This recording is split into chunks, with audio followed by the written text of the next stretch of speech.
Je, ushawahi kusikia stori ya mtu aliyepewa kazi na Mungu na akasema hapana, na Mungu kwa hasira akaamua kumpa adhabu ya kumezwa na samaki? Na bado Mungu akasema katika Qur'ani yake kuwa Yunus alikuwa ni miongoni mwa manabii. Karibu katika kisa hichi cha kusisimua, kisa ambacho utajifunza mambo mengi kuhusiana na maisha na dini, lakini pia utukufu wa Mungu na jinsi Mungu anavyoweza kusamehe hata yule ambaye amemkosea kwa kiwango kikubwa.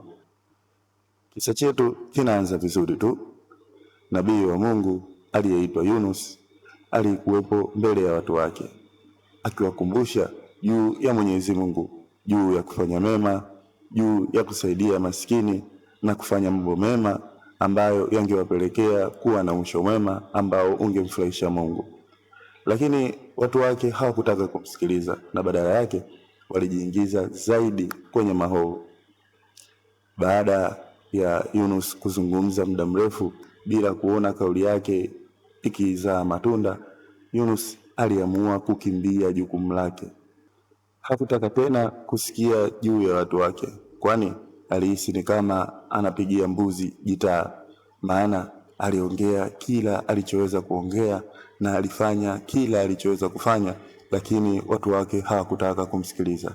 Hivyo akaamua kukimbia majukumu yake na kwenda katika mji wa jirani. Wakati Yunus akiendelea na jukumu lake la kukimbia watu wake, kitu cha ajabu kilitokea.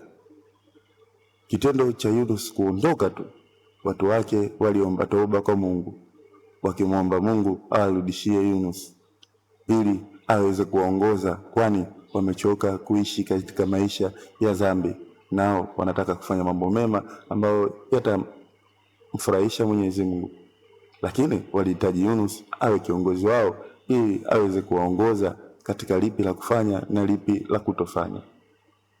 Lakini muda huo walikuwa washachelewa, kwani Yunus alikuwa tayari yupo baharini na amepanda mtumbwi kwa ajili ya kuondoka.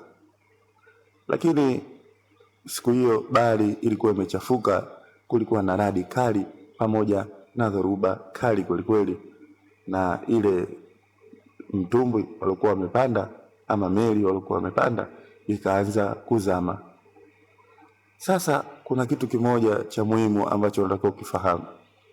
Yunus aliishi maeneo ya Kanaani ambayo kwa sasa hivi tunaamini itakuwa ni maeneo karibia na Iraq pamoja na Iran, ambao wapo karibu kidogo na Ugiriki kwa upande wa Ulaya. Sasa kwa kipindi hicho kulikuwaga na imani ya kuamini juu ya Mungu ambaye alikuwa anaitwa Poseidon ama Mungu wa bahari, kama ushawahi kumsikia. Sasa imani ya Poseidon ilikuwa ni kwamba mkipatwa na dhoruba au mkipata na tatizo lolote baharini, basi inabidi mtoe kafara ya mwanadamu ili Mungu wa bahari aache kukasirika na muende na safari yenu vizuri. Bahati mbaya kwa Yunus, watu walikuwa ndani ya ile meli wengi walikuwa ni waamini au waumini wa Poseidon, wakiamini katika Mungu wa bahari, wakiamini kwamba Mungu wa bahari akikasirika inabidi apewe kafara. Lakini kulikuwa na kitu kimoja, kafara ilikuwa ni ya haki. Haki katika misingi gani? Ni kwamba katika kuchagua ni nani ambaye atatolewa kafara, walikuwa na mchezo au walikuwa na namna ambayo ilikuwa inahakikisha kwamba kutakuwa na fairness au kutakuwa na uhaki katika kuchagua mtu ambaye angetolewa kafara.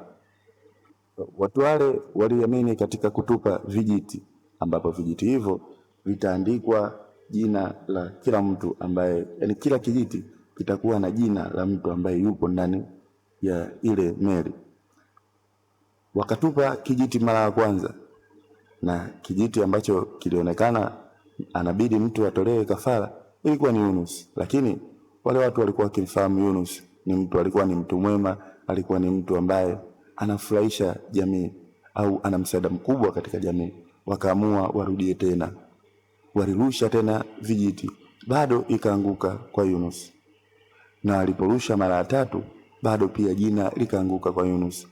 Basi Yunus akawaambia, msiendelee kutupa kijiti, huu ni mtihani kwangu, Mungu ananijaribu, basi acheni mimi nijitupe tu. Basi Yunus akajitupa baharini, na kitu cha ajabu kikatokea. Yunus alimezwa na samaki. Kuna riwaya nyingi ambazo zinaeleza juu ya tukio hili la kumezwa kwa samaki, lakini ilikuwa kikieleza ni kwa namna gani Yunus aliishi ndani ya tumbo la samaki. Japo inabaki kuwa ni vitu vya kufikirika tu, lakini kitu ambacho tunaweza kuwa na uhakika nacho ni kwamba kulikuwa na giza totoro, kulikuwa na kimya, lakini kwa kuwa ni tumbo la samaki, basi tunaamini kutakuwa na maji katika kila upande. Lakini cha ajabu ni kwamba ndani ya tumbo la samaki Yunus hakufa. Alianza kumwomba Mungu kwa unyenyekevu mkubwa, na akasema toba ambayo mpaka leo wanavyuoni wanasema ni toba kubwa kuliko toba yoyote ile. Alisema, hakuna Mungu ila wewe, nimetenda dhambi, naomba unisamehe. Hii ilikuwa ni toba ya kweli kutoka moyoni. Kisha akasema, na nukuu, la ilaha illa anta subhanaka inni kuntu minadhi dhalimin. Tafsiri, hakuna Mungu ila wewe, umetakasika, hakika mimi nilikuwa miongoni mwa madhalimu. Hii tunapata katika Qur'ani sura 21 aya ya 87, na Mungu akajibu dua yake katika Qur'ani 21:88, yani mstari unaofuata. Mungu anamjibu kwa kusema, basi tukamjibu na tukamuokoa kutokana na dhiki, na hivi ndivyo tunavyookoa waumini. Baada ya siku kadhaa, Mungu alimwamuru samaki amteme Yunus, na Yunus akatolewa nje akiwa hai. Alirudi kwa watu wake, na safari hii hakukimbia tena, na watu wake walimsikiliza. Na hii ndio stori ya Yunus. Inatufundisha kuwa huwezi kukimbia hatima yako na majukumu yako, lakini pia toba ya kweli hubadilisha kila kitu. Kama umevutiwa na stori yetu, unaweza ukalike, kusubscribe ili uweze kupata stori nyingine mbalimbali ambazo tutakuwa tuna upload. Asante.